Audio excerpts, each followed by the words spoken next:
Attention, monsieur Talon, à vos manœuvres. Talon, nous gang. Artiste Talon, gang. Talon, gang. Bon, continuons, on a quand même un joli programme aujourd'hui. On a un joli programme, on passe au point suivant du Festival des vérités crues. Alors, je vous ai promis d'aborder en troisième position le sujet suivant. Oligui Nguema et Bassirou Diomaye Faye sont mis en difficulté par Alassane Ouattara. Mahamat Idriss Déby Itno, le président maréchal du Tchad, lui, il est un peu en avance. Il est pas dans le piège de Ouattara. Alors, c'est un sujet qui peut vous paraître un peu tiré par les cheveux. En quoi Oligui Nguema du Gabon et Bassirou Diomaye Faye sont-ils mis en difficulté par Alassane Ouattara?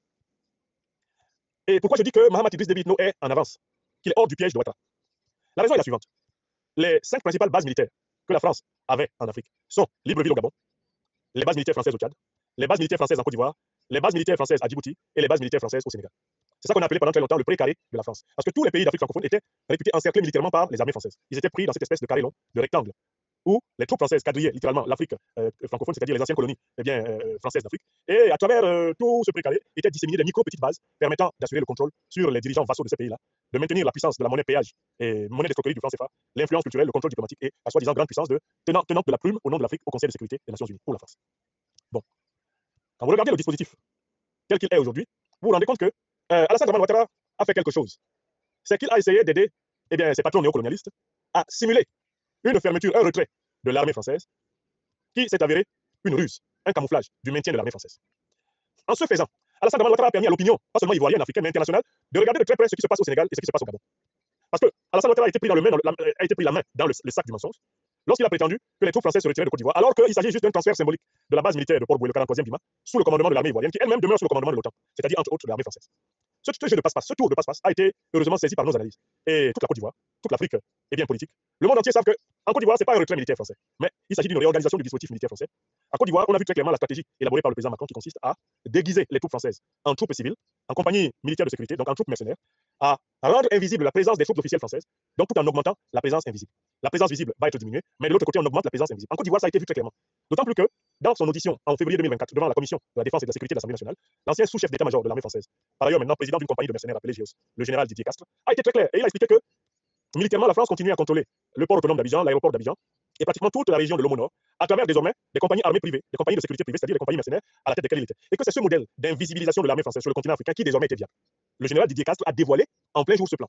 Le deuxième à avoir dévoilé ce plan, c'est le représentant spécial du président français en Afrique, l'ancien secrétaire d'État, Jean-Marie Bockel. Monsieur Bockel a publiquement dit qu'en septembre 2023, la France avait été capable de mobiliser 2000 hommes à partir de la Côte d'Ivoire pour intervenir militairement au Niger et tenter d'y restaurer le vassal france-africain notoire, Mohamed Bazoum, le junteur de Niamey qui a fait boum.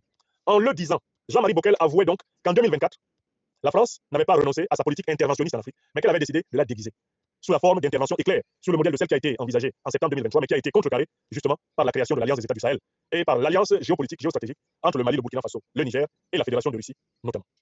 Donc, pour revenir ici, on voit que Oligui Nguema et Bassirou Diomaye Faye sont mis en difficulté comment? Ils sont mis en difficulté parce que c'est la même stratégie qu'ils veulent mettre en place avec Paris, au Gabon et au Sénégal. Alors qu'ils étaient en train, en tout cas notamment pour Bassirou Diomaye et Sonko, de faire de grandes déclarations ayant pour but de soulager les aspirations panafricanistes populaires du peuple sénégalais, voilà que les maladresses de Ouattara, la grossièreté de Ouattara qui a révélé tout le stratagème, font que désormais, Sonko et Diomaye ne vont pas pouvoir tromper les Sénégalais.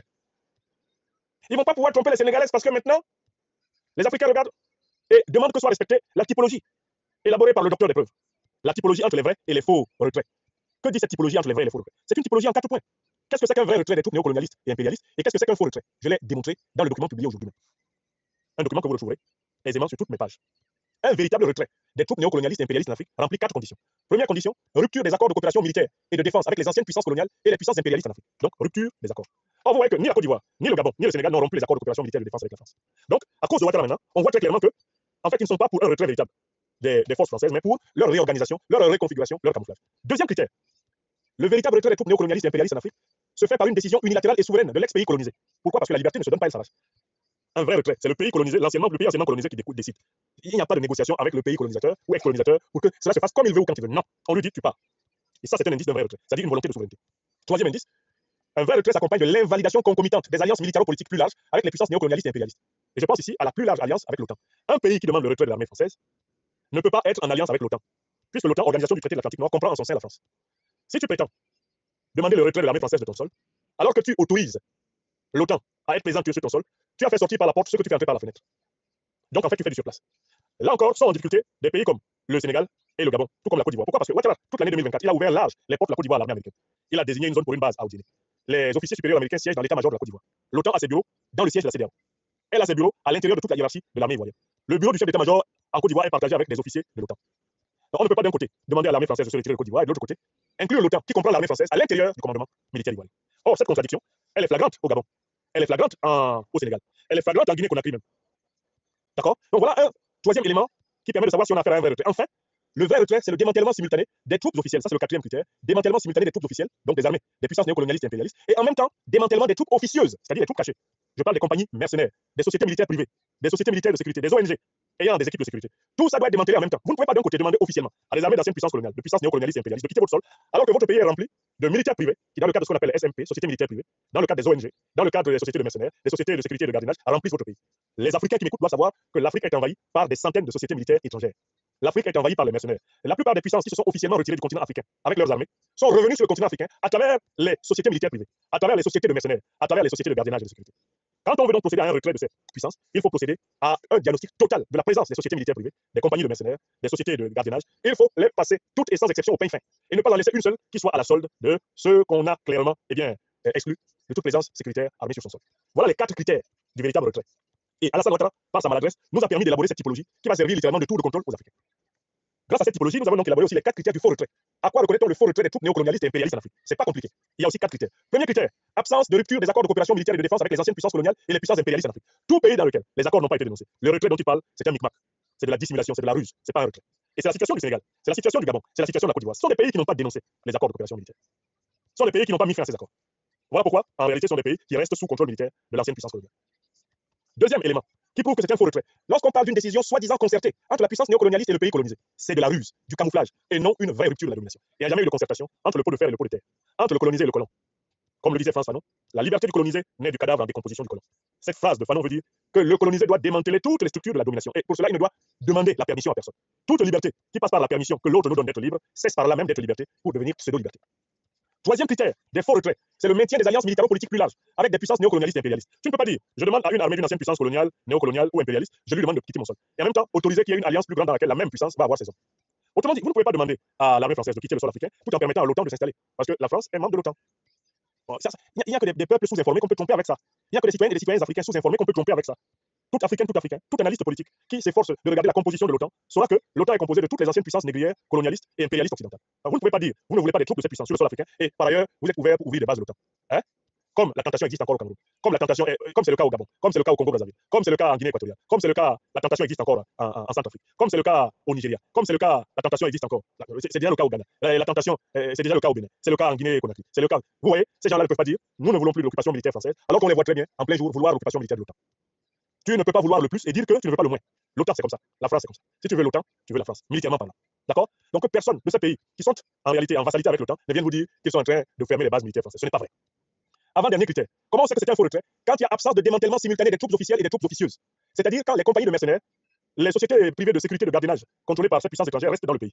Tout pays où ces gens-là restent est un pays où il n'y a pas eu de retrait. Parce que ce qu'on observe, c'est la reconversion du personnel militaire officiel en personnel militaire officieux, conformément à la stratégie révélée par les propos du général Didier Castres en février 2024 devant l'Assemblée nationale française. Voilà la typologie. C'est pour cela que dans cette typologie, je disais que Mahamat Idriss Déby, le maréchal président du Tchad, a pris une avance certaine par rapport à Alassane Ouattara, Bassirou Diomaye Faye, Oligui Nguema. En quoi a-t-il pris une avance certaine? Parce que lui, il a pris le soin de dénoncer les accords de coopération militaire et de défense. Il y a mis fin. Il a coupé le cordon ombilical militaire. Premier point. Deuxième point, il a donné un délai ferme. Il a donné un délai ferme pour le départ du dernier soldat français du sol tchadien, quel que soit le petit camp dans lequel il se trouve. Mahamat Idriss Déby nous dit, je ne veux plus que vous soyez ici. Il a donné un délai ferme. Troisième critère, il est en train de comprendre la nécessité de diversifier son partenariat géostratégique et géopolitique. D'abord, il est en train de renforcer son partenariat avec le général Al-Fatah Burhan au Soudan, en lâchant Hemeti. Il est en train d'aider le chef de l'État soudanais à contrôler la situation au Soudan, parce qu'il veut sécuriser sa frontière nord-est. Deuxième élément, il a de très bonnes relations avec le Niger, du général Abdourahmane Tiani. Et qui dit bonne relation avec le Niger, dit par extension potentiellement de bonnes relations avec l'Alliance des États du Sahel. Il lui faut continuer à faire des efforts pour avoir une relation de coopération étroite avec l'AES. Troisième élément, Mahamat Idriss Déby Itno a entrepris un rapprochement avec les puissances du monde multipolaire que sont la Russie et la Chine, sur le plan militaire. Il a entrepris ce rapprochement, même s'il n'est pas encore assez avancé. Donc je dis que lui, il n'est pas tombé dans le piège de Ouattara. Parce que lui, au moins, il a dénoncé les accords de coopération militaire et de défense. Lui, au moins, il a donné un délai. On peut évaluer sa décision en regardant ce que sera le terrain tchadien. Après le 31 janvier 2025, on va pouvoir voir s'il y a encore des troupes de l'ancienne puissance coloniale sur son sol. Et on pourra donc littéralement évaluer sa décision à l'aune de cette réalité. Voilà pourquoi j'ai dit, Alassane Ouattara, par sa grossièreté, par sa manœuvre tellement facile à lire, c'est tellement cousu de gros fils blancs que tout le monde a vu. En réalité, en Côte d'Ivoire, ce n'est pas un retrait. Alassane Ouattara a foutu en l'air l'espoir de Bassirou Diomaye Diakhar Faye et de son co de nous enfumer Il a foutu en l'air l'espoir d'Oligui Nguema de nous enfumer. On sait que tant que ces gens-là n'auront pas dénoncé les accords de coopération et de défense, il n'y a pas de retrait. On sait que tant qu'ils n'auront pas retiré les compagnies militaires privées, les sociétés de mercenaires des puissances occidentales, il n'y a pas de retrait. On sait que ces gens-là, tant qu'ils seront en train de parler de concertation avec les puissances coloniales, ce n'est pas pour le vrai retrait. On sait que ces gens-là, tant que leurs appareils d'État seront contrôlés par des hommes politiques qui sont en allégeance avec le néocolonialisme français et l'impérialisme occidental, comme c'est le cas par exemple du général Biram Diop, ministre de la Défense du Sénégal, tant que ce sera le cas, vous pouvez courir. Il n'y aura pas de véritable retrait dans ce pays. Alassane Ouattara, par sa maladresse, a donc littéralement mis dans la merde Bassirou Diomaye Diakhar Faye et Oligui Nguema, qui se retrouvent avec des pseudo-opérations de retrait qu'ils seront obligés de durcir un peu pour échapper à la colère et même à la fureur populaire. Parce que les Sénégalais ne vont pas aimer qu'on essaye de leur faire ça à l'envers, qu'on ne dénonce pas les accords de coopération. Ils ne vont pas aimer qu'on essaye de reconvertir en compagnie de militaires privés, les compagnies de militaires officiels, qu'ils ne veulent plus voir. Les Sénégalais ne vont pas aimer ça. Et il va y avoir donc une tension dans le pouvoir sénégalais, entre l'aile révolutionnaire panafricaniste radicale et l'aile néoconservatrice, néocolonialiste, eh bien, dédiée à la soumission à l'OTAN. C'est quelque chose qui se prépare là-bas et ça explique d'ailleurs l'un des sujets que j'aborde dans la suite de cette émission. Voilà ce que je voulais dire ici. Il me soit permis maintenant d'avancer. Le Festival des vérités crues continue à battre son plein. Et je vous remercie de votre confiance renouvelée et du partage que vous faites de cette émission.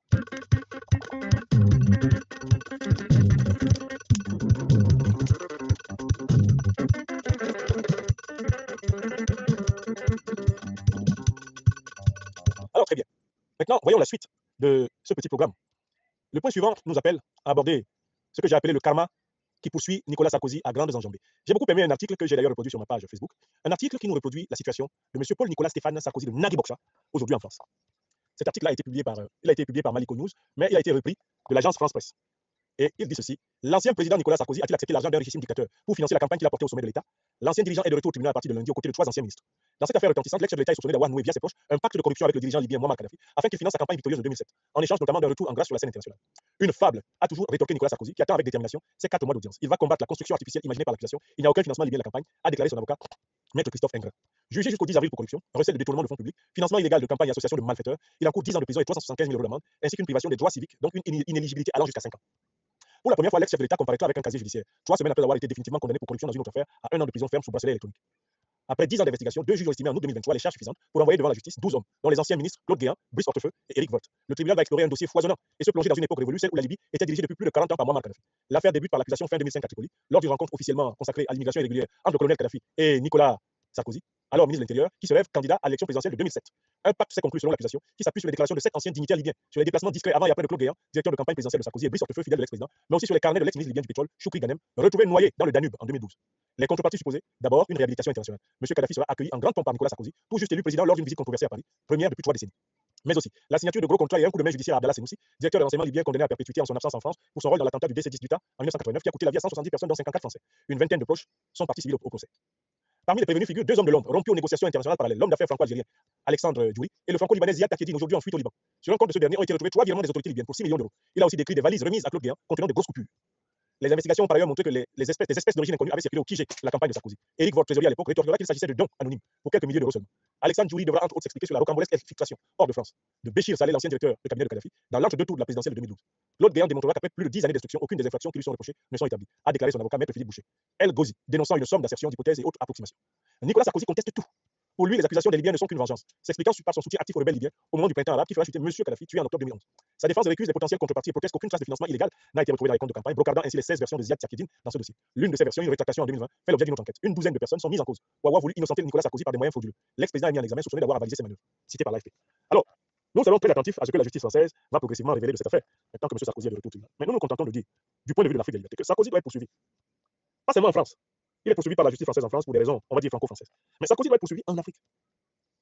Parce qu'il est responsable de la mort de milliers, de dizaines de milliers, voire de centaines de milliers d'Africains.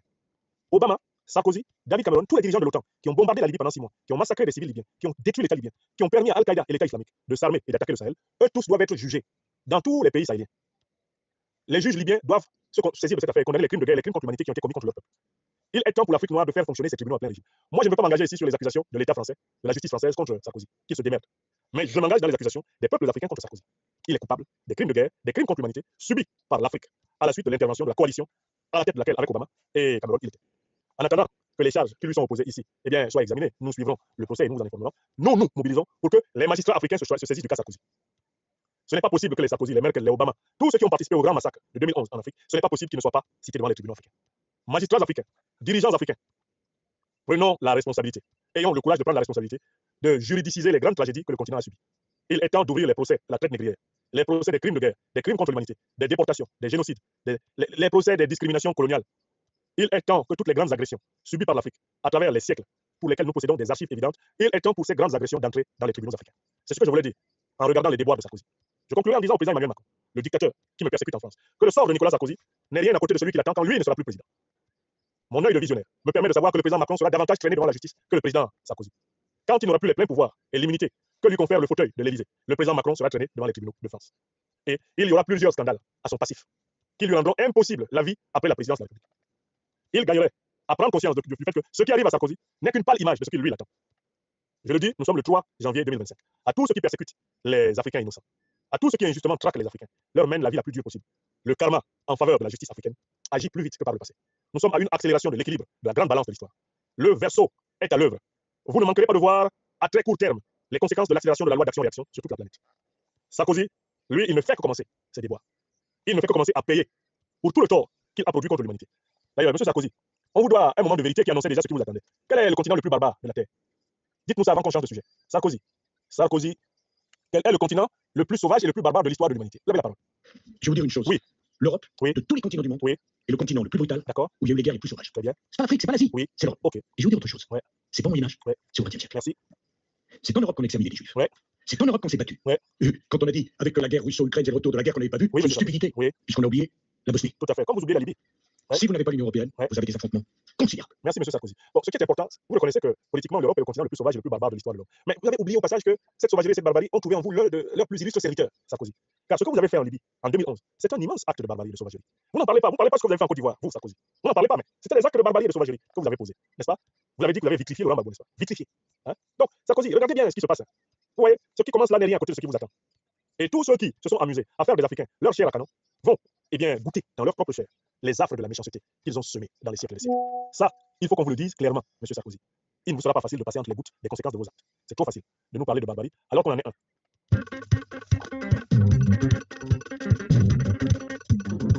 On avance. Nicolas Sarkozy rattrapé par son karma. Comme après sa présidence, le sera Emmanuel Macron.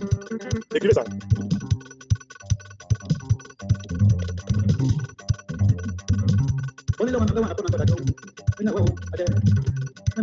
Alors, prenons notre avion ou notre bateau et rendons-nous à Damas en Syrie. Et nous allons retrouver le tableau blanc d'éducation des Africains à la géopolitique et à la géostratégie internationale. La Syrie est une école.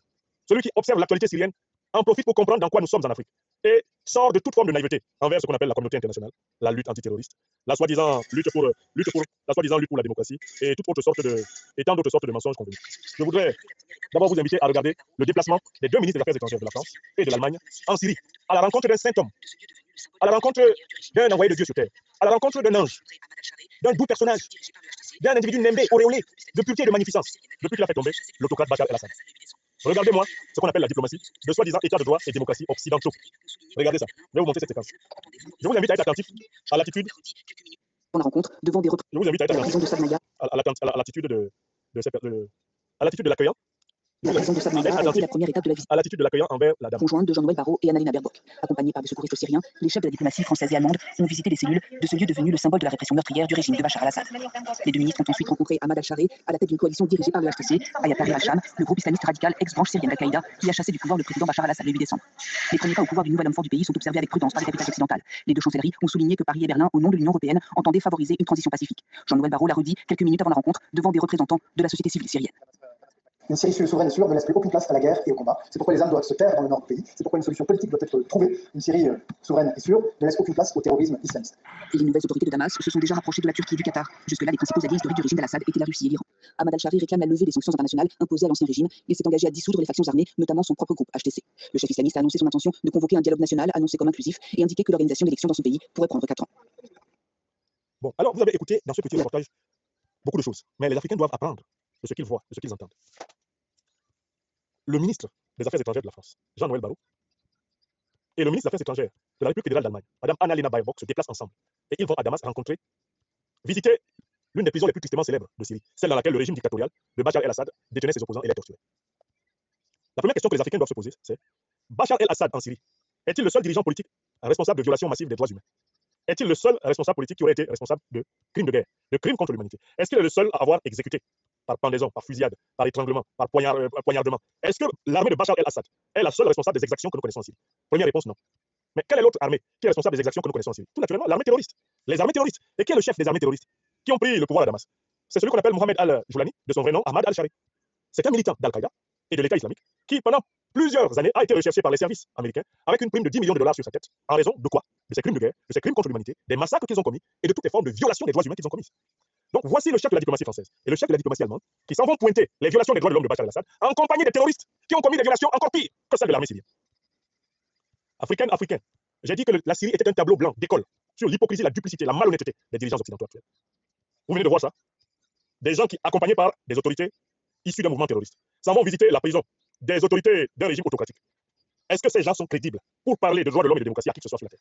Se faire guider par les terroristes pour visiter les prisons d'un dictateur, est-ce là le summum de la clarté envers les principes politiques? Réponse non. L'Afrique peut-elle faire confiance à une diplomatie qui est capable de ce genre de grand écart, de chiasme, de contradiction flagrante et même de duplicité? Ça, c'est le premier point. Deuxième point, quand vous regardez bien la vidéo, Mohamed al-Joulani, de son vrai nom Ahmad al-Shari, vient recevoir sur le perron du palais présidentiel M. Barrow et Mme Baerbock. M. Ahmad al-Shari, alias Mohamed al-Joulani, tend la main et salue le ministre français. Mais il ne tend pas la main à la ministre allemande, qui est pourtant chef de la diplomatie allemande. Pourquoi ne la salue-t-il pas? Parce qu'elle, c'est une femme. Et qu'on ne salue pas les femmes. Dans la Syrie, version Ahmad al-Shari, dans la Syrie, version Mohamed al-Joulani, la fameuse Syrie de la liberté, de la grande démocratie, que l'on nous a vantée, est une Syrie où un homme ne salue pas une femme. Mais allons plus loin. Mais en fait, il ne la salue pas pourquoi? Parce qu'il représente une interprétation de l'islam qui considère qu'a priori, les femmes sont impures. Qui plus est, les femmes qui ne sont pas de la même religion que lui, n'est-ce pas? Donc en fait, à travers ce refus de saluer cette femme, que fait Mohamed al-Joulani? Certains pourraient penser qu'il rend hommage à l'islam, certains pourraient penser qu'il montre qu'il est un bon musulman. Or, moi je vous montre que ça n'a rien à voir avec l'islam. Le comportement de Mohamed al-Joulani, qui refuse de saluer Annalena Baerbock, est une manière de tromper la communauté musulmane, en donnant l'impression que lui, al-Joulani, est un bon musulman, au sens radical du terme. Il veut, par ces petits gestes, fédérer derrière lui, de manière mécanique et aveugle, l'ensemble des musulmans, qu'ils soient sunnites ou qu'ils soient chiites. Il veut que les musulmans se mettent derrière lui. Voilà pourquoi il multiplie les petits comportements d'éclat qui ont pour but de tromper ceux de nos frères et sœurs musulmans qui sont les moins exercés en analyse politique. Il joue aux musulmans, il n'en est pas un. Parce que s'il en était un, il ne serait pas allié avec la puissance qui a massacré sous nos yeux plus de 50 000 Palestiniens en 2 mois. Il ne serait pas leur allié. Il n'aurait pas pris le pouvoir à Damas tout en laissant bombarder par 1000 fois tout l'État syrien par l'armée d'Israël. Si lui, il était musulman, il serait solidaire du peuple palestinien. Il ne l'est pas. S'il était musulman, il serait solidaire du peuple syrien, de l'État syrien bombardé, détruit, démantelé par l'armée colonialiste israélienne. Mais il n'en est pas question. Al-Joulani n'en parle pas. Il a même dit qu'il n'a pas l'intention de défendre la Syrie contre Israël. Donc voilà quelqu'un qui dit qu'il est le chef de l'État syrien, mais qui a priori permet que l'État syrien soit détruit à volonté par l'État d'Israël. Je rappelle que même les frontières traditionnelles entre la Syrie et Israël, elles ont été dépassées par l'armée israélienne. Alors qu'on demande à l'armée israélienne de revenir sur les positions qu'elle occupait en 1967, de rendre le Golan à la Syrie. Depuis que Al-Joulani alias Ahmad al-Shari est arrivé au pouvoir à Damas, Israël a même dépassé les anciens territoires occupés et occupe des territoires supplémentaires en Syrie. C'est cet homme-là qui est l'interlocuteur valable de l'Occident. C'est cet homme qui est la caution du démantèlement de l'État syrien, de la colonisation avancée de la Syrie, de l'humiliation du peuple syrien. C'est cet homme qu'ils ont choisi, ce terroriste qu'ils nous ont eux-mêmes présenté comme un homme à abattre. Donc je vous invite à ne pas vous laisser tromper par les signes religieux, apparemment religieux, que Al-Joulani veut donner. C'est fait pour tromper même nos frères et sœurs africains musulmans, en leur donnant l'impression que c'est quand même un bon musulman qui arrive au pouvoir en Syrie. Il n'est pas musulman. Si lui là il est musulman, ça veut dire que Al-Qaïda et l'État islamique qui nous attaquent, qui nous massacrent en masse en Afrique sont musulmans. Il faut que les Africains soient extrêmement vigilants à ce qui se passe dans le monde. Nous, Africains, nous ne pouvons pas considérer comme des musulmans des gens qui tuent des musulmans pour que les musulmans soient musulmans. Impossible. Al-Qaïda et l'État islamique, qui sont les deux organisations dont est issu l'individu que vous avez vu à la rencontre des ministres français et allemands, massacrent les Africains au motif apparent qu'ils veulent en faire des musulmans. Depuis quand un musulman doit-il être forcé à être musulman par un autre musulman? Nous savons en Afrique que ce n'est pas une guerre religieuse qui nous est imposée. Ce sont des mercenaires, des puissances impérialistes de l'OTAN qui attaquent le continent africain. Mais c'est exactement le même tableau que vous voyez en Syrie. Al-Joulani est un mercenaire de l'impérialisme occidental. C'est un agent d'Israël et de l'OTAN qui a pris le pouvoir en Syrie. Tout le monde le voit. Et il n'y a que les lâches qui ne peuvent pas le dire. Alors même que la documentation officielle occidentale nous le dit. Comment j'ai appris que Al-Joulani est un agent d'Al-Qaïda? Comment je l'ai appris? Mais par les journaux américains et européens. Par les enquêtes américaines et européennes. Comment ai-je appris que Al-Joulani est un chef d'Al-Qaïda qui était recherché avec une prime de 10 millions de dollars sur sa tête? Mais par les informations officielles américaines et européennes. Donc, voilà comment je l'ai appris. Donc, je ne vois pas comment les Africains ne peuvent pas se saisir du dossier syrien pour clarifier la relation internationale. C'est un dossier que Dieu nous a envoyé la crise syrienne pour délivrer les derniers niais qu'il y a sur la terre. Les derniers Boubourou, Boubazo, Dungourou africains qu'il y a sur la terre. Doivent regarder le tableau blanc de l'école de la planète qui est ouvert en Syrie. Sur ce tableau blanc, le Tout-Puissant écrit de sa plus belle écriture les réalités que nous devons maîtriser. Et les Africains, j'en vois encore qui se bouchent les yeux, se bouchent les oreilles. Mais il y a une troisième information qui a été donnée. Troisième information. Avec qui Al-Joulani est-il en train de passer alliance pour gouverner à Damas? On sait déjà qu'il gouverne sous la bénédiction d'Israël et de l'OTAN. Les États-Unis se sont précipités pour lui donner l'extrême purification, n'est-ce pas? Mais il y a 2 États qui ont été cités. Et donc nous devons analyser sérieusement le rôle. Le premier État qui a été cité, c'est le Qatar. Tout le monde sait que le Qatar est la base arrière, la plus grande de l'organisation Al-Qaïda. Oui ou non? Les dirigeants d'Al-Qaïda se promènent au Qatar et ils vivent dans les hôtels 5 étoiles. C'est du Qatar à Doha qu'ils ont négocié leur retour au pouvoir en Afghanistan. Mais les Africains oublient que le Qatar, c'est le pays du Moyen-Orient qui a mis son armée en mouvement contre l'Afrique. Kadhafi a été attaqué par l'OTAN avec l'armée du Qatar. Et les 2 groupes terroristes, Al-Qaïda et l'État islamique, se sont associés à l'OTAN et à l'armée du Qatar pour attaquer la Libye. Le Qatar là a fait la guerre à l'Afrique. Quand nous sommes au Mali, avec des morts du terrorisme, au Burkina, au Niger, avec des morts du terrorisme, au Tchad, au Cameroun, au Nigeria, Tous les morts du terrorisme que nous avons en Afrique, on les doit largement à la contribution des puissances du Moyen-Orient, notamment du Qatar, à la déstabilisation du continent. Voilà donc sur qui Al-Joulani compte. Il compte sur le Qatar. Il compte sur le soutien du Qatar, qui est un État officiellement parrain du terrorisme. La question que ça nous pose, nous, Africains, c'est quelle est notre politique étrangère en rapport avec ce Qatar? Vous tous qui me regardez là, nos dirigeants dans tous nos pays, sans exception, quelle est leur politique étrangère envers les pays du Moyen-Orient, qui sont régulièrement cités et reconnus comme base arrière des organisations terroristes qui ensanglantent l'Afrique. Quelle est notre politique envers tout ça? Qu'est-ce que nous disons? Que faisons-nous? Le deuxième pays qui est cité, c'est la Turquie. Ça oblige les Africains à réfléchir. Mais à quel jeu joue cette Turquie? Les terroristes qui ont pris le pouvoir en Syrie sont soutenus par la Turquie. Ces terroristes sont issus d'Al-Qaïda. Nous, États africains, pays africains, qui avons des relations multilatérales avec la Turquie. Qu'est-ce que cela signifie? Qu'est-ce que cela implique? Nos intellectuels, nos hommes d'État, nos dirigeants, nos leaders d'opinion, nos leaders religieux, tout le monde doit s'exprimer là-dessus. Il faut parler. Il ne faut pas raser les bulles. Si tu aimes l'Afrique, si tu aimes ton peuple, si tu aimes la communauté humaine africaine, qui aujourd'hui emploie au terrorisme, tu dois t'exprimer sur le rôle du Moyen-Orient dans la déstabilisation du continent. Si tu ne t'exprimes pas, tu es un lâche. Et si tu es un lâche, tu es un complice. Oui. Le courage que nous avons pour dénoncer l'OTAN, dénoncer le néocolonialisme français, dénoncer l'impérialisme occidental, nous devons l'avoir pour dénoncer nos dictateurs africains.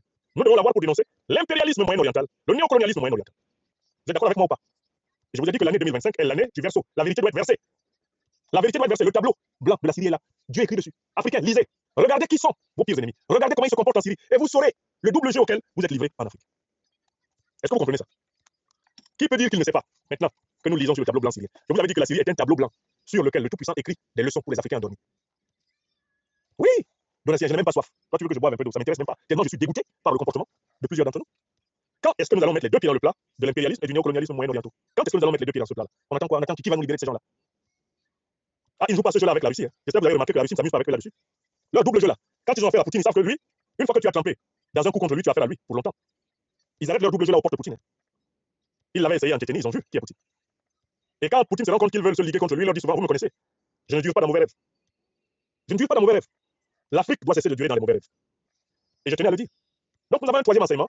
Les États alliés de Al-Joulani, le terroriste syrien, sont le Qatar et la Turquie.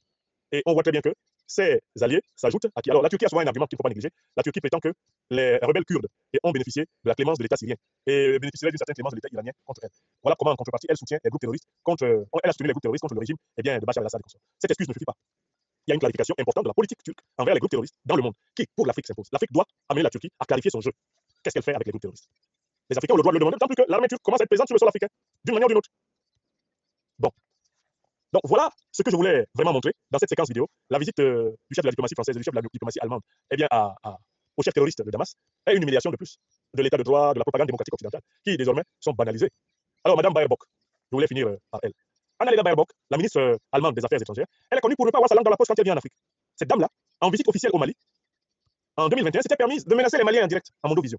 Elle sortait à peine du palais présidentiel, où elle venait d'avoir une audience avec le président Assimi Goïta, et elle était debout sur le perron du palais présidentiel de Kouloubao, en compagnie de notre frère, le ministre diplomate des Affaires étrangères du Mali, Abdoulaye Diop.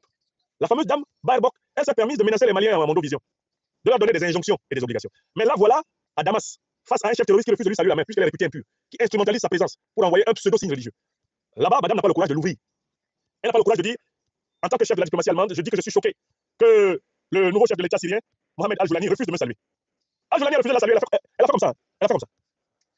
Elle s'en va là-bas, avec son pantalon de ville occidentale, bien serré comme ça, juste au corps. On ne sait même pas dans quelle démonstration elle est là-bas. Hein? Et les gens, ils confondent des visites ministérielles avec des démonstrations de striptease. Ça, c'est quel pantalon qu'elle porte là-bas? Regardez bien la vidéo. Donc, quand vous allez dans le pays, les gens, on ne dit pas que vous devez renoncer à votre identité, mais respectez quand même un peu les gens. Al-Joulani se met en cravate, il a taillé sa barbe. Tout d'un coup, c'est un ange. Mais derrière cet ange, il y a toujours, en effet, le démon terroriste. Quand il voit la femme là qui arrive, avec son pantalon sauté serré là, qui montre ses formes, Al-Joulani dit, pour flatter les bas instincts des fanatiques, voilà, j'ai pas intérêt à serrer la main de cette femme. Regardez la scène. Hein. Je m'attendais à ce qu'Annalena Baerbock, qui a la grande bouche, hein, ambassade d'Ignon, qui BPM, sa bouche parle aussi plus vite qu'un puits de craie sec, qui tombe par pans entiers sur ses bords. Ignon, qui BPM. Je pensais qu'Annalena Baerbock allait faire son malin là-bas. Pourquoi elle ne fait pas son malin là-bas? C'est avec les Maliens qu'elle s'amuse. Il ne faut plus qu'elle revienne en Afrique faire ce numéro-là. Je salue le ministre Abdoulaye Diop qui lui avait répondu vertement. Lors de la conférence de presse, elle a osé émettre des jugements de valeur sur le Mali. L'ambassadeur Abdoulaye Diop lui a répondu séance tenante. On ne vient pas ici au Mali nous donner des leçons. C'est intolérable. Ce ne sera pas permis de venir ici. Vous venez de rencontrer notre président de la République. Vous devez faire preuve de retenue et de discrétion. Mais je pensais que Annalena Baerbock était une super courageuse, hein, que Annalena Baerbock, c'est vraiment un feu follet, que vraiment elle allait chauffer le coin. Non, madame est sortie de là-bas, souhait. Elle est rentrée chez elle en Allemagne. Elle n'a pas pipé un mot, même en allemand. Parce que ça pouvait être interprété là-bas en Syrie. Là-bas, faut pas croire dans sa barbe taillée là. Non, elle a regardé Al-Joulani et a dit, ich habe nichts zu sagen. Ich sage nichts. Ich bin müde. Elle a fermé sa bouche là-bas. Bah. Ça m'a choqué. J'ai dit, mais c'est la fameuse courageuse là qui, partout en Afrique, déclamait la prédication démocratique du droit de l'homme. C'est elle qui a perdu sa langue à Damas. Chade. Chade comme le disent les Chade comme le disent les Allemands. C'est dommage, hein. Je ne savais pas que c'est ce qu'elle allait faire à Damas. Je ne savais pas que c'est ce qu'elle allait faire à Damas. N'est-ce pas, mes chers amis? Bon, passons au sujet suivant. Bon, je voulais simplement qu'on continue à lire sur le tableau blanc de la Syrie les informations qui risquent de nous échapper.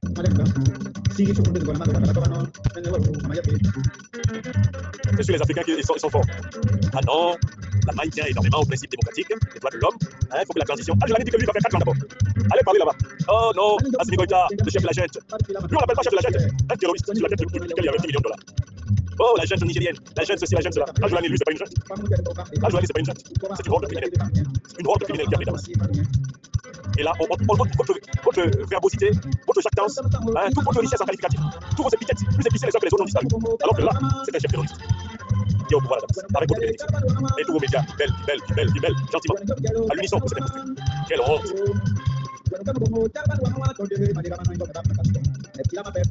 Alors, dernier sujet de cette émission. Ça fait bientôt 2 heures que nous sautons. Après le tableau blanc syrien qui enseigne encore aux Africains, venons-en au dernier sujet que j'ai prévu. Je dis, les coups d'État néocolonialistes sont attendus au Cameroun, en Côte d'Ivoire, au Congo, Brazzaville, en Centrafrique, voire au Sénégal. Je le dis et je le répète, les coups d'État néocolonialistes sont attendus au Cameroun, en Côte d'Ivoire, au Congo, Brazzaville, en Centrafrique, voire au Sénégal. Vous avez mal entendu? Je recommence. Les coups d'État néocolonialistes sont attendus au Cameroun, en Côte d'Ivoire, au Congo, Brazzaville, en Centrafrique, voire au Sénégal. Maintenant, fidèle à vous-même, vous me direz, docteur des preuves, démonstration. Ça, c'est mon travail, la démonstration. C'est ce que j'adore, c'est quand vous me demandez les preuves. C'est là où je deviens encore meilleur. Ou bien vous craignez que les preuves me manquent. Bon, attendez alors, je prends pays par pays. Et je vais vous montrer comment s'y préparent les coups d'État néocolonialistes. D'abord, qu'est-ce que c'est qu'un coup d'État néocolonialiste?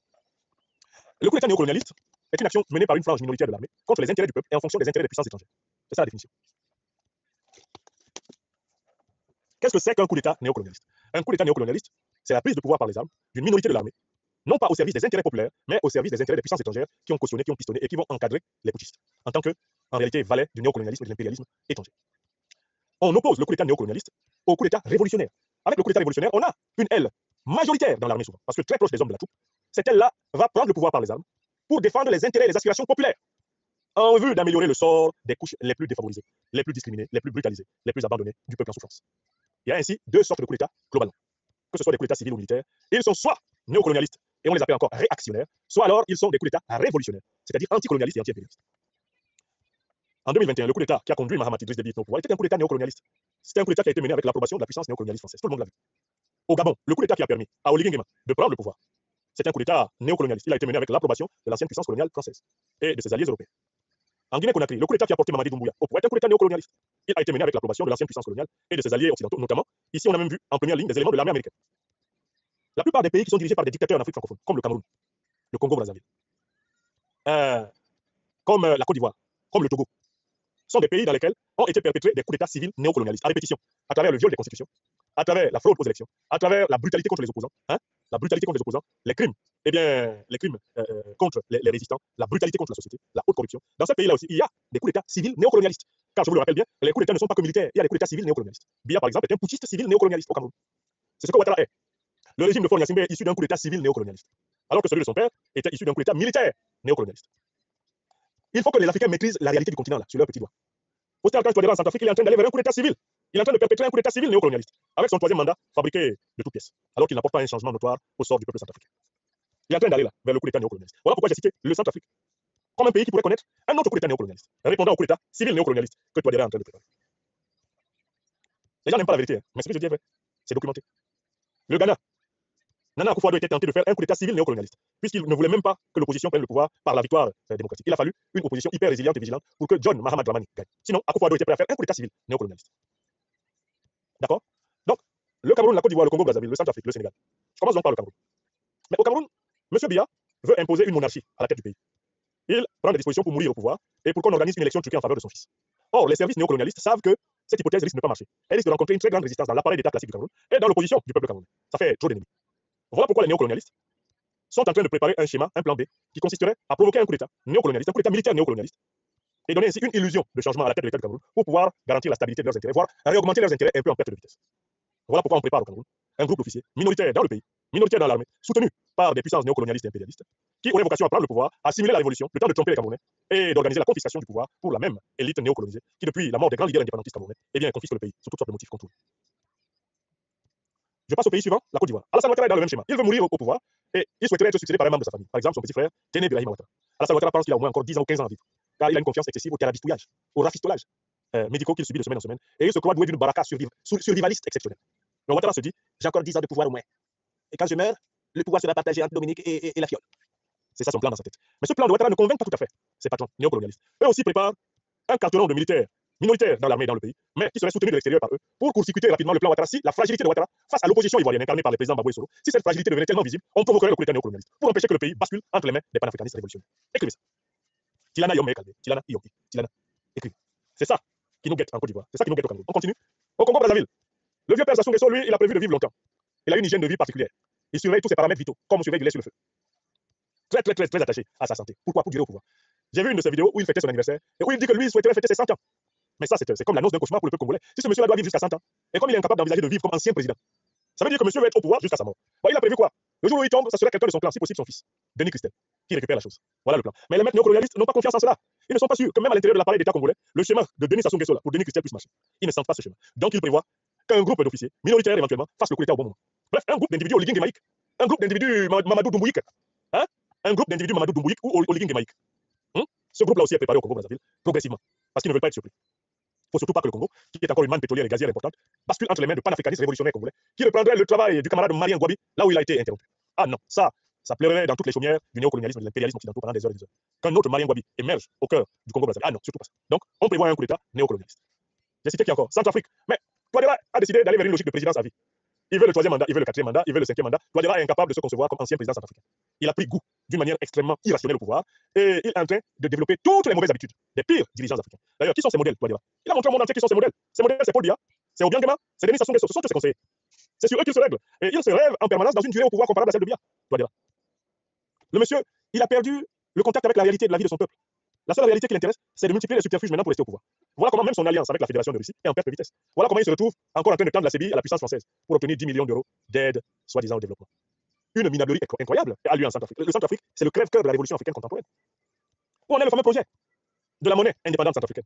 Où en est la fameuse crypto-monnaie Sango qui devait permettre à ce pays de faire entrer des devises et d'investir? Où sont les projets hardis qui avaient été promis à ce peuple, qui se retrouvent ramenés au point zéro? Nous sommes déçus de la politique centrafricaine du président Touadéra et nous le disons. Nous disons qu'il a pris les pires exemples comme ses modèles. Un de toi, il est chez son papa Paul Biya, le despote de mon pays natal, pour demander des conseils. Paul Biya espère en quoi en politique? Il espère qu'en l'art de la conservation du pouvoir, non pas en l'art du service du peuple. Quand tu prends celui-là comme maître, eh bien, tu peux faire 50 ans au pouvoir, tu n'apporteras rien de bon à ton pays. Parce que pour Paul Biya, le but de la politique, c'est de rester au pouvoir. Or, c'est la définition la plus nulle, la plus égoïste, la plus narcissique, la plus stupide de la politique. La véritable vocation de l'action politique, c'est le service du bien commun. Et le service du bien commun, il passe par la capacité d'aller au-delà de la perception qu'on a de notre bien personnel et individuel. L'individu serviteur de l'État doit toujours servir l'État de telle façon que lui, il cesse d'être nécessaire à l'État. Il faut que l'État fonctionne tellement bien que l'État soit préparé à se passer de lui. Celui qui a construit l'État, de telle façon que l'État puisse vivre après lui et sans lui, et que l'État soit viable, celui-là a rendu le plus grand service à l'État. Or, un individu qui attache la vie de l'État, qui est une personne morale et collective, à sa vie singulière et individuelle, c'est un criminel d'État, c'est Paul Biya, c'est Ouattara Draman, c'est Gnassingbé Yadema, c'est Denis Sassou Nguesso, c'est Théodore Obiang Nguema Bazogo, des gens qui attachent le destin de l'État à leur existence individuelle, singulière, à leur frêle mortalité. Après moi, le chaos. Moi ou rien. Vous connaissez cette psychologie du dirigeant africain criminel. Voilà la vérité. Donc, en Centrafrique aussi, s'il voit que le schéma de Touadéra risque de se casser la gueule, mais le cycle des coups d'État néocoloniaux va recommencer. Un officier minoritaire soutenu par une alliance de puissance néocolonialiste impérialiste va surgir là et faire son numéro à Bangui. Et comme Touadéra est en train de perdre le contact avec le peuple centrafricain, mais son régime peut tomber à tout moment sans même que quelqu'un éternue. Son régime peut tomber à tout moment sans que quelqu'un éternue même à Bangui. Parce que les Centrafricains ont espéré quelque chose autour, mettons, de 2019-2020, autour de ce régime. Mais où est passé l'espoir 4 ans plus tard? On apprend qu'ils sont en train d'aller chercher 10 millions d'euros à Paris. 10 millions d'euros. Ouais, bah alors, ça fait honte. Ça fait très honte. Bon, pays suivant. Le Sénégal. Mais le Sénégal, contrairement aux apparences, c'est un pays qui est encore en crise politique. Écoutez, j'ai suivi une séquence là, à l'Assemblée nationale, une passe d'armes entre l'ancienne ministre des Affaires étrangères de Macky Sall, l'autocrate qui a fui au Maroc. Elle s'appelle Aïssa Toutal. Et le nouveau Premier ministre du Sénégal, Ousmane Sonko. Il y a eu une passe d'armes entre les deux, à l'occasion du discours de politique générale du Premier ministre Ousmane Sonko. Vous savez en quoi consistait le point aigu de la passe d'armes? Aïssa Toutal reproche à Ousmane Sonko de n'avoir pas précisé quelle est sa politique envers le franc CFA. C'est du jamais vu. Macky Sall a été président du Sénégal 2 mandats. Il n'a rien fait au franc CFA. Aïssa Toutal, la ministre, bras droit de Macky Sall, vient menacer Sonko en disant dans ton discours de politique générale, tu ne nous as pas dit quand tu vas abolir le CFA. Est-ce que vous voyez le piège que les Macky Salliens tendent dans Sonko? Ils savent que les France-Africains qui sont encore présents dans le régime PASTEF, qui tiennent encore des postes clés dans le régime PASTEF actuel, ils sont là pour veiller à ce que le CFA ne soit pas démantelé. Et Aïssa Toutal, comme elle veut que Sonko et Diomaye tombent, elle les pousse à commencer à parler du problème du CFA. Est-ce que ça va provoquer des maniants? Que les dernières poches du néocolonialisme français attendent Sonko et Diomaye autour de l'affaire du CFA. Je vous rappelle que le siège de la Banque centrale des États d'Afrique de l'Ouest est à Dakar. La chute du CFA, c'est la chute de l'impérium français au Sénégal. Donc Aïssa Toutal, qui a été ministre, son patron a été président plus de 10 ans là. Ils n'ont rien fait au CFA. Elle est sur Sonko. On n'a rien entendu sur le CFA. Et puis elle s'arrête pas là. Il a dit une deuxième chose. Elle dit que Ousmane Sonko dit qu'il va abolir la loi d'amnistie. La loi d'amnistie qui a permis, globalement, à ce que Ousmane Sonko, Diomaye Faye sortent de prison, qu'il soit candidat et qu'il soit élu. Mais la même loi qui a permis de passer par perte et profit les centaines de Sénégalais assassinés par la répression de Macky Sall. Macky Sall en a profité pour laver ses mains souillées de sang dans l'eau pure de l'amnistie. Il a fait comme ça, fia, j'ai rien fait. Bon. Vous savez ce que dit Aïcha Toutal? Elle dit à Sonko, si vous voulez abolir la loi d'amnistie, c'est votre problème, il faut abolir. Abolissez, je ne suis même pas contre, abolissez la loi d'amnistie, mais après, vous serez confronté aux conséquences. Vous entendez ce qu'elle dit? Elle le menace pour dire, il y a eu un deal pour que vous arriviez au pouvoir, Diomaye et Sonko. On a dit on va faire une loi d'amnistie qui vous permet d'être candidat et qui permet à Macky Sall de ne pas être poursuivi pour les crimes qui ont été commis sous sa responsabilité quand il était président. Vous avez dit oui. En prison là-bas, on s'est entendu, on a signé, on a juré sur la Bible, le Coran, la Bhagavad Gita, la Torah, on a juré sur les mains des ancestraux. Hein? Que vraiment ça va se passer comme ça, n'est-ce pas? Maintenant, vous êtes au pouvoir, sous la pression populaire, vous commencez à dire que vous allez mettre fin à l'amnistie. Mettez donc fin à l'amnistie, vous allez voir ce qui va se passer. Autrement dit, les poches de la France-Afrique, dans l'État sénégalais, dans le régime sénégalais actuel, vont en profiter pour renverser Diomaye et Sonko. Donc, je résume ma théorie. Diomaye et Sonko n'exercent pas encore tous les attributs effectifs du pouvoir, parce qu'ils n'ont pas un plein contrôle sur l'armée. Ils n'ont pas un plein contrôle sur les forces de défense et de sécurité. Ils n'ont pas un plein contrôle sur la diplomatie sénégalaise. Ils n'ont même pas un plein contrôle sur l'appareil judiciaire. D'accord? Le Premier ministre Ousmane Sonko lui-même a avoué ouvertement qu'il était désobéi par des ministres de son gouvernement. Mais à qui obéit-il, si ce n'est à la France-Afrique? Il a avoué qu'il s'était plaint du comportement de ses propres ministres auprès du président de la République actuelle, Bassirou Diomaye Faye, et que celui-ci n'avait rien fait. Mais pourquoi Bassirou n'a pas fait quelque chose? Mais parce qu'il sait que ceux qui commandent à ces ministres-là ont un pouvoir supérieur à lui, Bassirou. Donc, je vous fais observer que le régime PASTEF n'est pas encore stable. Là où il est là, il est menacé de coup d'État. Si le régime PASTEF n'a pas été capable de dénoncer d'abord les accords de coopération et de défense avec la France, d'annoncer un délai strict et limité de retrait des menues troupes françaises et américaines sur son sol, c'est parce qu'il a peur de la réaction des représentants de la France-Afrique et de l'impérialisme occidental en son propre sein. Est-ce que c'est clair pour tout le monde? C'est parce que couvre au Sénégal, sous la cendre, le feu du coup d'État. Les propos de Aïcha Toutal à l'Assemblée sont des menaces à peine voilées de déstabilisation. Si vous faites ça, vous allez voir. Oh, on a écouté plus de 4 heures d'intervention du Premier ministre, Sonko n'a pas parlé du CFA. Donc, Sonko, vas-y, parle du CFA, comme ça tu vas avoir des gros problèmes avec nous, tu vas voir. Si tu es garçon, il faut parler du CFA. Ousmane Sonko, venant répondre à la Première ministre, n'a même pas le courage d'aller au détail. Il dit seulement, lui, je n'ai jamais peur, je n'ai pas peur des députés. C'est pas ce qu'on t'a dit, Sonko. On dit de venir dire quand le CFA va être démantelé. Puisque dans votre programme, avant d'être élu à la tête de l'État, vous avez dit que vous mettriez fin au CFA. C'est écrit dans le programme de PASTEF. Donc, votre position maintenant, vos anciens geôliers, Mme Aïcha Toutal et son patron, Macky Sall, l'autocrate planqué au Maroc, ils vous piègent maintenant. Ils vous disent, parlez du CFA. Parlez du CFA, vous allez voir. Si vous parlez de ça, vous allez voir. Montrez-nous que vous avez les couilles. Parlez du CFA. Essayez de démanteler le CFA. Aïcha Toutal est derrière Sonko. Il y a le CFA là-bas, il dit, va renverser le CFA. Elle pousse Sonko. Sonko dit, Aïcha Toutal, faut quitter derrière moi. Quitte derrière moi, oui. Aïcha Toutal pousse Sonko. Sonko, mettez fin à l'amnistie. Sonko dit, Aïcha Toutal, attention. Faut pas me pousser dans le dos comme ça, je suis pas pressé. Wow. Voilà le jeu malsain auquel nous avons assisté au Parlement sénégalais. Ça fait pitié. Des dirigeants de PASTEF qui sont poussés à prendre des décisions du programme de PASTEF contre leur propre volonté. C'est du jamais vu. L'aventure ambiguë atteint des niveaux ridicules. C'est Aïcha Toutal là. Cette femme là qui a été tellement méchante envers les Maliens, méchante envers les Burkinabés et les Nigériens, qui était la diplomate cerbère de Macky Sall pour maltraiter l'Afrique souveraine. C'est cette femme là maintenant qui se cache derrière Sonko et Sonko. Sonko, faut parler du CFA. Sonko dit, non, wow, je parle pas du CFA. Faut parler du CFA. Sonko dit, je parle pas. Tu vas me faire quoi? J'ai pas peur de toi. Elle dit non, faut parler. Vous avez dit que vous alliez abolir ça. Parle de ça. Mais ouais, Diomaye. Bon, Diomaye, faites l'amnistie, vous allez voir, faites l'amnistie. Diomaye dit, je n'ai plus l'intention de précipiter cette affaire d'amnistie. On dit non, Diomaye, parle fort, tu as une grosse voix, ta vraie voix est grosse. Parle fort. J'ai dit que je n'ai plus l'intention de prolonger cette histoire d'amnistie. Le peuple sénégalais dit, c'est pas possible. Oh, on a qui comme dirigeant? Ou bien on est en train de rêver debout. Qu'est-ce qui se passe au Sénégal? C'est l'opposition qui rappelle au pouvoir ses engagements d'opposants. Astaghfirullah. Mais c'est gâté fini, ah, d'accord? Aïcha Toutal qui demande à Sonko de parler de CFA. Sonko dit, non, je veux pas. Sonko, mettez l'amnistie, abolissez l'amnistie, vous allez voir, vous allez répondre devant le peuple. Sonko dit, non, c'est pas comme ça. Allons-y doucement. On dit, Sonko parle comme Macky Sall maintenant. Bassirou parle comme Macky Sall. Ils sont pour la négociation, l'amiable. On va aller vers un compromis. C'est ça la rupture? Vous nous avez servi la rupture, vous étiez les rupturologues, les rupturophiles, les rupturocrates. Vous étiez même les rupturesthètes. Vous avez créé même l'esthétique de la rupture, l'estéto-rupturologie. On arrive maintenant, vous êtes devenus lisses, invisibles, illisibles, inodores. Vous êtes devenus comme ça, sans saveur. On ne sait plus qui est d'accord. Et c'est cela que j'appelle le commencement d'une nuit des longs couteaux. Quand c'est flou, c'est qu'il y a un loup. Quand c'est Aïcha Toutal qui rappelle à Sonko ses devoirs, c'est qu'il y a un loup. Et je dis que tant que Diomaye et Sonko n'ont pas entièrement repris en main l'appareil sécuritaire du Sénégal, ils ne sont pas à l'abri d'un coup d'État. C'est ce que j'ai dit. Et tant pis pour ceux qui n'en prennent pas bonne note et qui ne vont pas le dire à nos deux grands aventuriers ambigus, comme j'ai eu raison de les appeler. C'est ce qu'ils sont. Faut pas fâcher. Nous analyser, c'est les mains. Mon ami, si mon analyse est erronée, va sur ta page Facebook, donne une conférence pour prouver que le Sénégal ne risque pas un coup d'État. On est dans un espace public. Vous avez le droit de faire une conférence pour critiquer ma conférence. Mais après, quand les événements auront lieu, vous aurez raison. Comme j'ai eu raison de voir avant. Parce que ce que j'avais dit sur le Sénégal, ça s'est passé non. Tout le monde est venu me voir pour dire, grand prof, on ne vous a pas écouté, mais finalement, vous avez raison. Vous avez eu raison de vous dire que ces gens-là sont. Même le Tchad est capable de dénoncer les accords militaires. Sonko et Diomaye sont encore là. Nous allons voir. 2025, l'année 2025 ne va pas passer. Même Mahamat, Idriss Déby Itno, quand venu à l'action panafricaniste révolutionnaire, il est venu vous adopter. Mahamat pédale, il est le maillot jaune du groupe des États dirigé par la puissance néocoloniale. Il pédale vers l'AES, Mahamat. Il fait des ciseaux vers l'AES. Il donne des délais et il rompt les accords. Sonko et Diomaye, on attend un peu, on va faire ça doucement.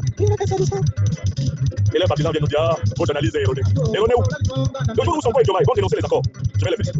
Le jour où ils vont donner un délai avec une date précise, je vais les féliciter. Le jour où ils vont démanteler toutes les entreprises néocolonialistes de sécurité privée, entreprises de mercenaires au Sénégal, je vais les féliciter. Je vais les féliciter. Moi, je suis comme ça. Quand tu fais bien, je dis que c'est bien. Quelle critique n'ai-je pas fait contre Mahamat Idriss Déby? Mahamat Idriss Déby, nous, super dans mes mains, oui ou non?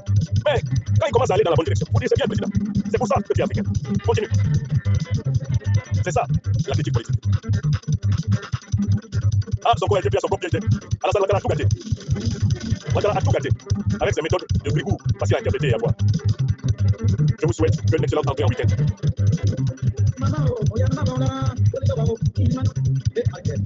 Je vous rappelle que toutes les Françaises et tous les Français ne sont pas néocolonialistes, ne sont pas colonialistes, ne sont pas tous racistes. Il y a une France révolutionnaire, il y a une France des résistants, il y a une France des justes.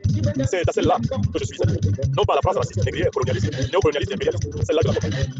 Voilà pourquoi un combat ne se fait pas contre un peuple, mais contre une politique. Il n'y a que les ignorants en analyse politique internationale qui vont confondre la critique de la politique africaine de la France avec la haine du peuple français. Ça, c'est réservé aux ignorants, cette condition. Et ils se promènent sur les réseaux sociaux. Ah, vous critiquez le néocolonialisme français, vous êtes en France, mais il y a beaucoup de Français et de toutes les couleurs qui critiquent le néocolonialisme français.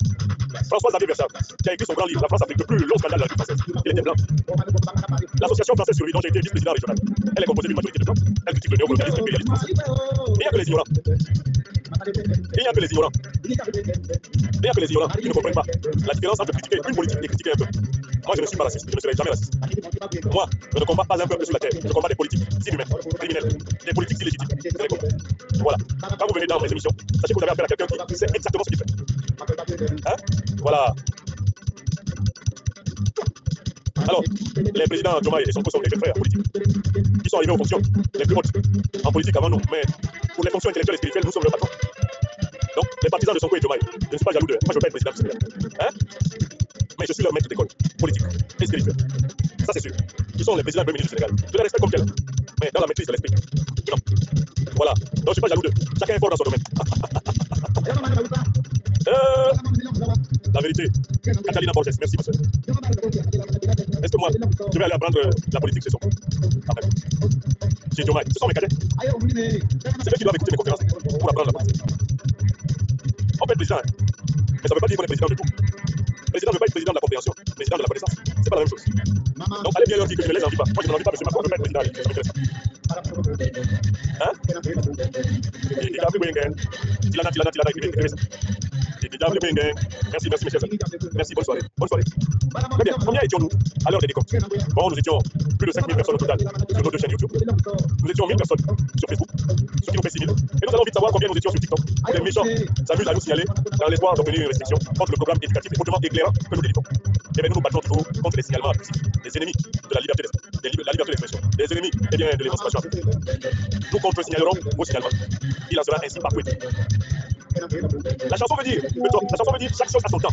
Ceux qui dominent maintenant, qu'ils sachent que leur domination va finir. Chaque chose a son temps. C'est ce que la chanson veut dire. Voilà, bonsoir à toutes et à tous. Merci infiniment. Merci. Merci. Merci beaucoup. Merci mes amis.